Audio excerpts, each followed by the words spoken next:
if you're over here in the grass, if y'all want to maybe come over this way, get a little closer, let's all get together if you're over here. I do want to make a quick announcement. If you came in on a bus and wrote out, filled your story share, but you didn't get a photo, we're taking those photos right over here, so just a quick heads up. We're going to start off our program today hearing from Sister J.T. Dwyer with Daughters of Charity.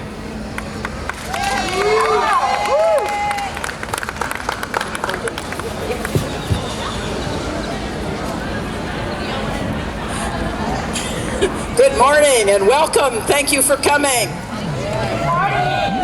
Okay, I don't know why you came to the Capitol today, but I know why I came to the Capitol today. I came to join with you to bring a public and a statewide voice to our lawmakers. And the message we're voicing is to ask them to find some way to bring affordable health care to our low-income Texans.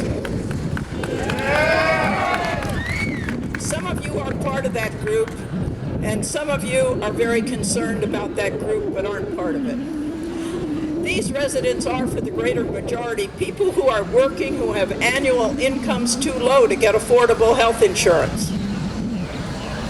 We say these people are in the coverage gap. So that's why you've got stickers that say, Cover Texas Now. We want everyone to have health insurance. And our lawmakers have the power and the authority to provide a vehicle that would bring affordable health coverage to them. Now, many motives brought me here today, but perhaps the strongest comes from my faith tradition. For me, to bring the basics of affordable health insurance to all our citizens is a moral mandate. Woo! That's right. New Testament teachings for Christians tell us to look after those in need in our midst. All faith traditions of which I am aware urge their followers to act to relieve the burdens of those in need. And not having affordable health care services is a burden to the person and a burden to society. Now, you can listen to other religious leaders, moral leaders, and traditions. This is what Confucius had to say.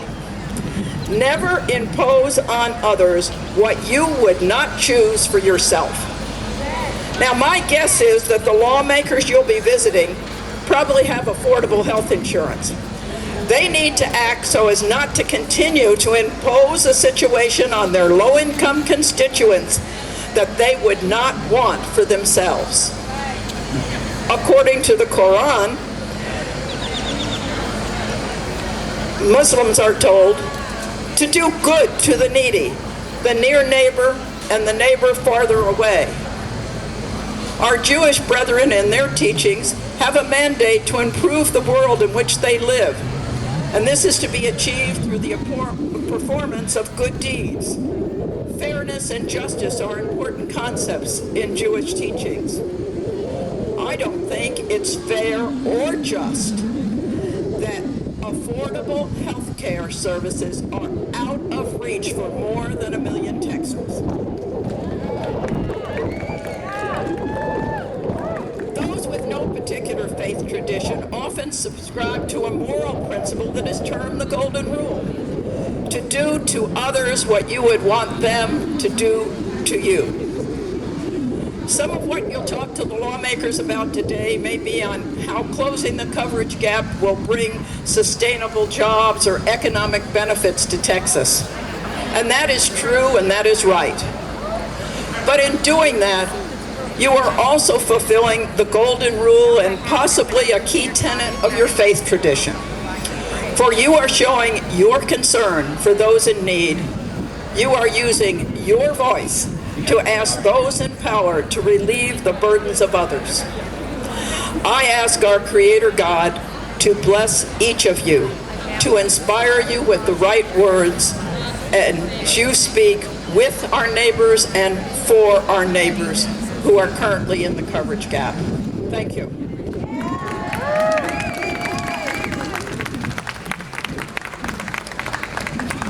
Thank you, sister. Again, if everybody, I know it's a little hard to hear. If you come more to the center and pack in, it'll be better. Next up, we have Frank Rodriguez, Executive Director with the Latino Healthcare Forum.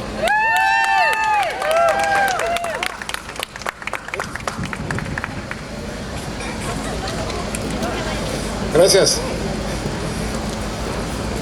45,000 people are dying to get health insurance. 45,000. That's the estimate that was made in a Harvard study a couple of years ago. That's 800 people per week are dying because they don't have access to health insurance. That's about the number of people here today. 800 people a week. You've heard this number before. Texas has the largest population of the uninsured of any state in the country, 6 million. And about half of those are Latino, 3.3 million. The refusal to accept federal funds to expand Medicaid in Texas under Obamacare means that 1 million who would otherwise qualify for Medicaid will be denied coverage because of the state's failure to expand the program. These are folks who make too much for current Medicaid and too little for the insurance marketplace. This number includes 600,000 Latinos. Latinos are disproportionately represented among those in the coverage gap. We represent 38% of Texas population, but we represent 60% of the coverage gap. Lack of insurance and preventive care creates health disparities for all Latinos. I want to tell you a quick story about one of those that was uninsured. That's me. Several years ago, I couldn't afford health insurance. I had a pre-existing condition. My insurance, if I could have gotten insurance, but I would have been paying $1,200 a month. So I didn't have insurance. And because of Obamacare, one of the first things they introduced was pre-existing insurance. And because of that, I was able to start getting checkups, and I found out that I had prostate cancer. I got the cancer, I had surgery for the cancer, and I'm healthy today. But I'm one of those 45,000. I'm one of those 45,000. I wouldn't be here today if I hadn't gotten Obamacare and gotten the health insurance that I needed. So that's when we started Latino Healthcare Forum. We're here in Austin. The last two Obamacare campaigns, we've helped do outreach and enroll people in Medicaid and the insurance marketplace.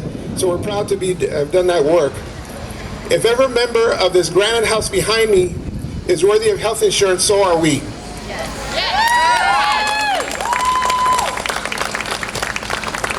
So let's expand Medicaid. Let's reduce health disparities for Latinos and everyone. Let's invest in the workforce and strengthen Texas' economic and fiscal health.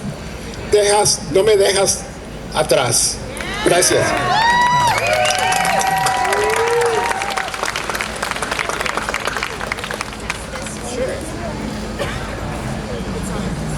Testing. Does this work any better for folks? Nope. All right, you'll just have to really like me and here, get closer. Next up is Amber Arriaga Salinas with Proyecto Azteca and Equal Voices.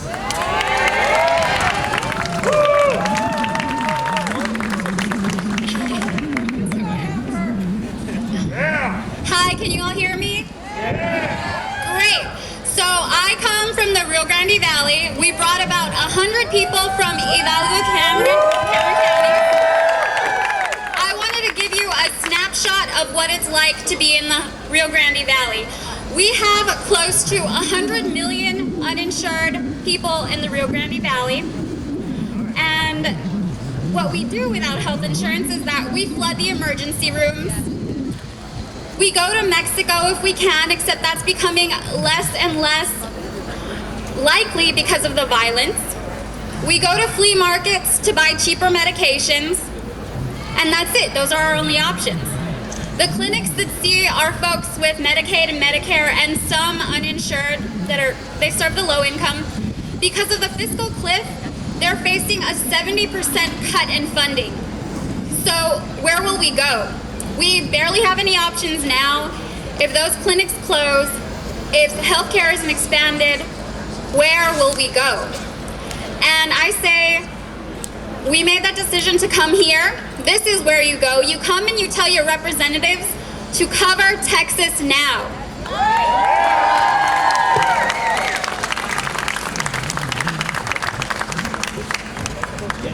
All right, we're gonna have Gina play another song for us before we have our next speakers come up.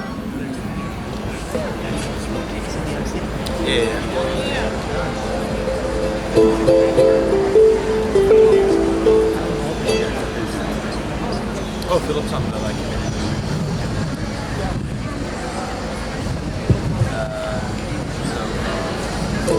All right, so like we've been talking about, we want change. There's time for change. There's too many people that don't have health care in Texas. 1 in 4 children does not have health care in Texas. This is not okay. So we're gonna lift our voices again in Todo Cambia, all right? So we're calling for change today.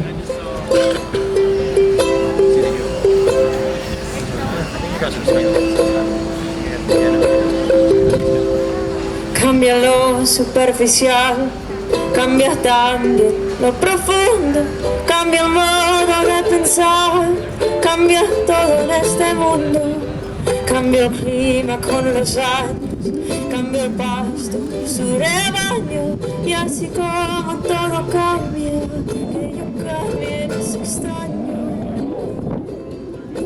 You guys ready to sing with me?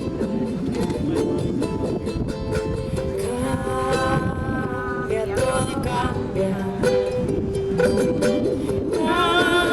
cambia, todo cambia,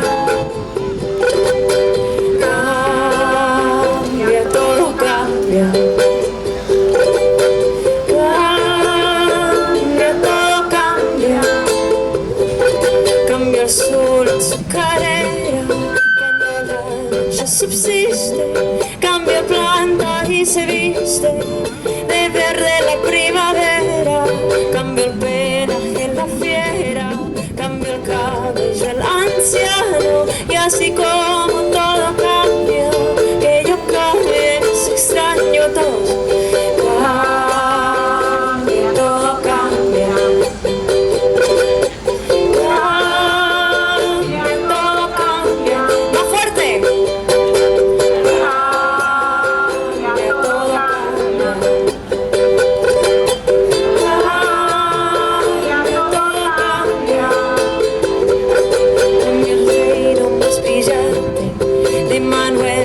Su brillo, cambia el nido, el pajarillo, cambia el sentir de un amante, cambia el rumbo, el caminante, aunque esto me cause daño, y así como todo cambia, y ella cambia es extraño. Cambia, todo cambia. Cambia, todo cambia.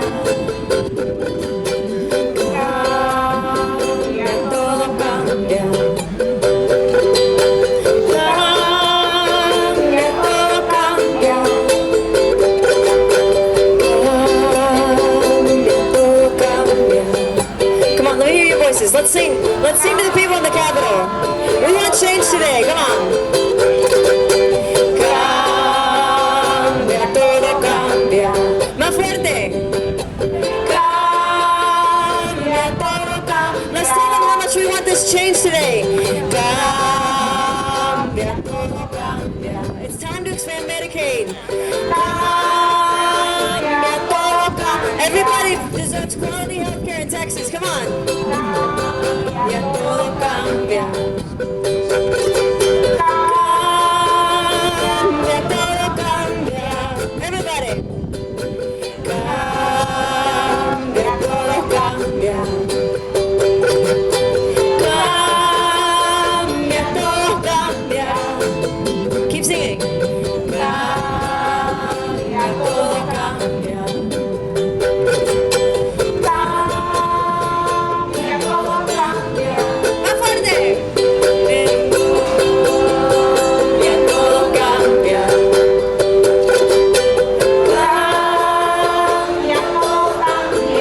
Sing to them in there, come on. Cambia, todo cambia. Cambia, todo cambia. Muchas gracias. Thank you again, Gina. Real quick, thanks to all the folks who contributed to make today possible. Community Health Choice, Texas Children's Hospital, Methodist Healthcare Ministries, American Diabetes Association, the Alamo Breast Cancer Foundation, Seton, Children's Hospital Association of Texas, the Texas Association of Community Health Centers. You've all done so much. And one more, the AFL-CIO. Thank you. our next speaker is Judy Bryant with the Texas Alliance of Retired Americans. Good morning. Good morning. Why are we here? Expand Medicaid. The federal government has offered $100 million to Texas for Medicaid expansion, but for various reasons over the last 3 years, our leaders have chosen not to accept it. There are other states where we have Republican leadership that they have done this. And there are many leaders today who are encouraging Texas to proceed with Medicaid expansion, despite the fact that ideological differences have stymied cooperation with the Affordable Care Act. So that's why we're here today. The economic impact is great. It was said that Rick Perry's wonderful Texas Enterprise Fund created 48,000 jobs over the last 10 years. Well, expanding Medicaid, in addition to caring for the poorest Texans, which is what is right and what we're supposed to be doing, it could be a job creator of as many as 236,000 jobs. So that alone is, Governor Abbott says he wants to best Rick Perry in economic development, so let's say go that way. We have to be friends with whoever we need to be in order to get what we want and what is right. The various chambers of commerce, San Antonio, all the cities represented here, San Antonio, Dallas, Houston, El Paso chambers of commerce support this. The Texas Association of Business supports this. Blue Cross Blue Shield and Rick Perry's select group that he chose supports expanding Medicaid. So we have 5.7 million Texans who lack health insurance. 1 million Texans would be covered if the state expanded Medicaid, and these people are now caught in the coverage gap. I'm the field organizer for the Texas Alliance for Retired Americans. We represent about 125 or 30,000 people all over the state, but we also represent everybody who wants to retire. Our national motto is, let's not be the last generation to retire. If you don't have health care, you're not going to make it to retirement age. So what do we want to do? Expand Medicaid. Expand Medicaid. We in the Texas Alliance for Retired Americans have 3 things that we are really promoting this session. One is to fully fund the ERS pension system so that our state employees have what they need. Another is to fully fund the TRS healthcare system, and I'm a retired 32-year teacher. That has already had bills introduced. And our last thing is what? Expand Medicaid.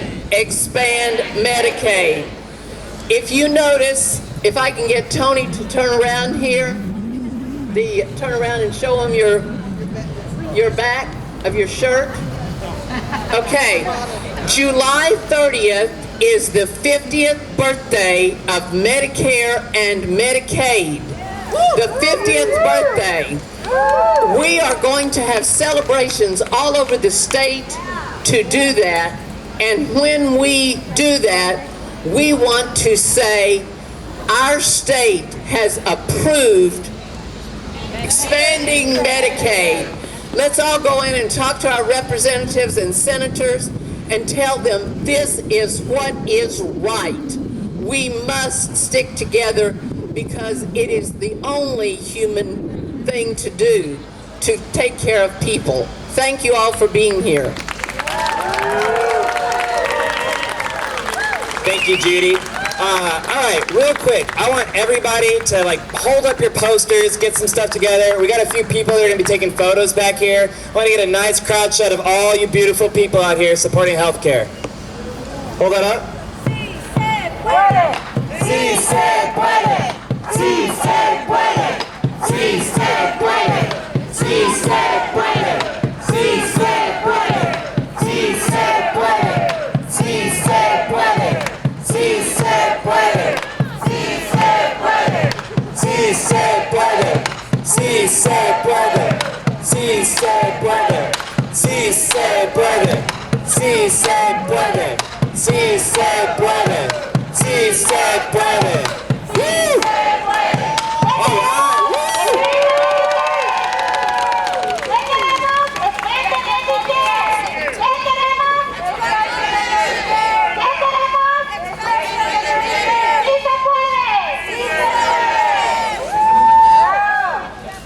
All right, we're gonna have we have Brianna with the Texas Organizing Project from San Antonio. Dallas, from Dallas. I'm sorry, Dallas. All right, good afternoon. My name is Brianna Brown. I work with the Texas Organizing Project in Dallas, Texas. We got Houston represented. We also got San Antonio in the house. We are a grassroots organization that works with folks that are directly impacted by not having access to good health care. 1.5 million Texans could have access to health care if our state leadership makes certain decisions. Their inaction is costing 9,000 lives every year. And that's unacceptable. Is that unacceptable? Yeah? Is it? Yeah. Okay, so I want y'all to hear a couple of testimonies from people who are directly impacted by not having health insurance. Deshaun Button is one of our members. Come on up. Give her a hand. Hello, everyone. As she said, my name is Deshaun Button. I'm with the Top Support Coalition of the Texas Organizing Project, and I am from, like I said, Dallas, Texas. One of the things that I can say, I am definitely one of those people that's impacted because I am one of those uninsured 1.5 million, and the only way I do get care sometimes is if I do go to the emergency room and get partial care because I really can't afford to go to the doctor right now. And being one of those people is really hard to go, and sometimes you feel a little funny about going and you don't have access to a doctor. So I really think it's time for them to just really bring all of our tax money back to the state of Texas and let us be able to get care here in the state of Texas. Okay, so I need some help from y'all, right? We're gonna do a chant that got us all the way from 35 north to down here, or up here, where am I? 35 south, that got us here today. Isaac Henry, another one of our Texas Organizing Project members, is gonna lead us in the chant, and we need everybody. I mean everybody here, right? Right? It's a call and response. Okay, Isaac. So this one's a little bit of them, and then the crowd. Oh, my recorder. I don't know what you've been told. I don't know what you've been told. The state has got our coverage on hold. The state has got our coverage on hold. We're not taking it anymore. We're not taking it anymore. We'll continue this fight for sure. Continue this fight for sure. Sound off. 1, 2, Sound off. 3, 4. Take it to the top. 1, 2, 3, 4. 1, 2, 3, 4. I don't know what you've been told. I don't know what you've been told. The state has got our coverage on hold. The state has got our coverage on hold. We're not taking it anymore. We're not taking it anymore. Continue this fight for sure. Continue this fight for sure. Sound off. 1, 2, Sound off. 3, 4. Take it to the top. 1, 2, 3, 4. 1, 2, 3, 4.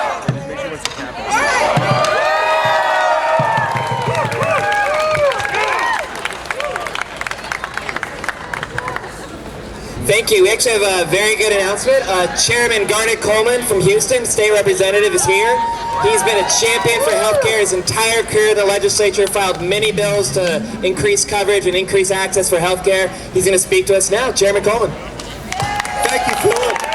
And thank you to the coalition that is working on closing the coverage gap and expanding health insurance for people in Texas.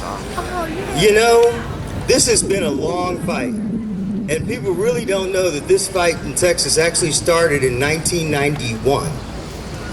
And we tried to get people coverage in 1993.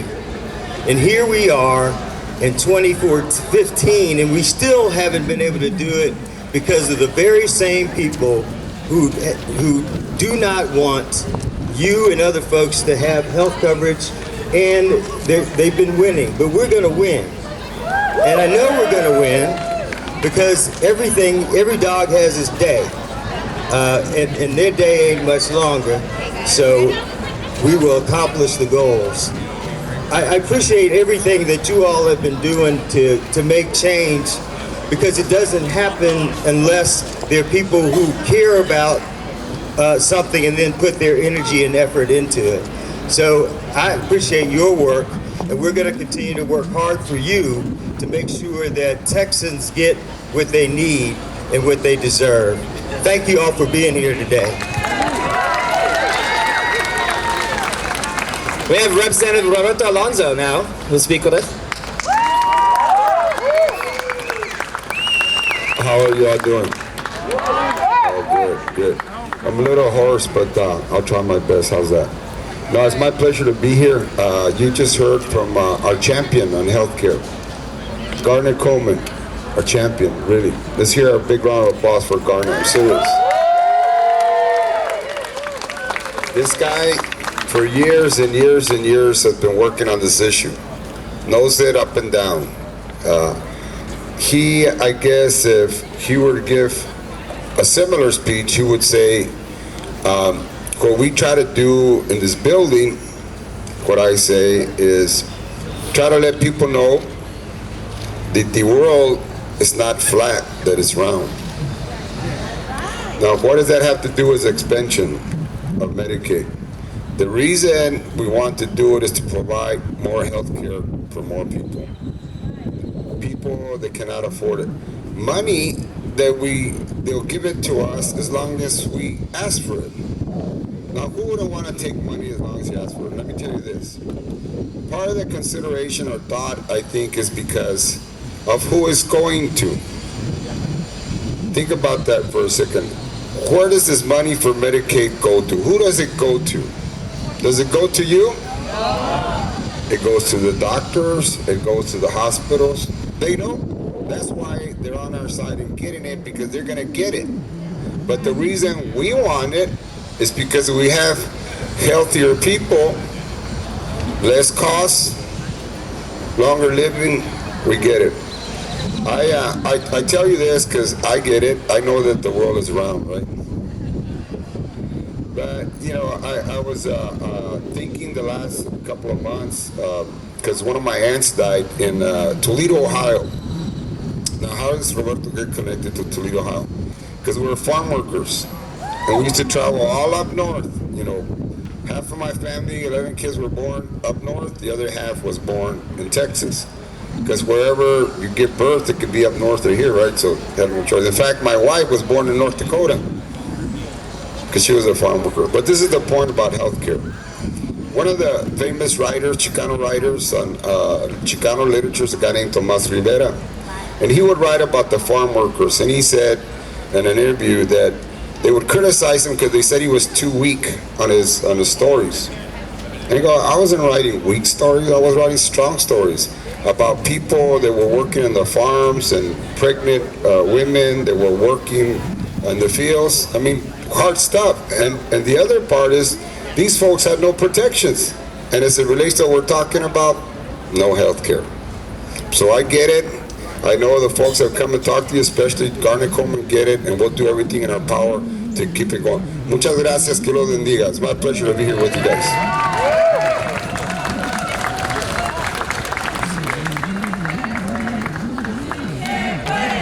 Sí se puede, sí se puede.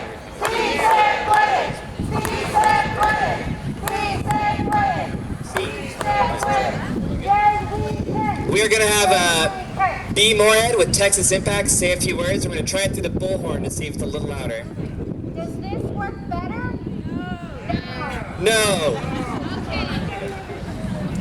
Good morning. I'm Bea Moorhead. I'm the director of Texas Impact, which is your state's interfaith social justice network.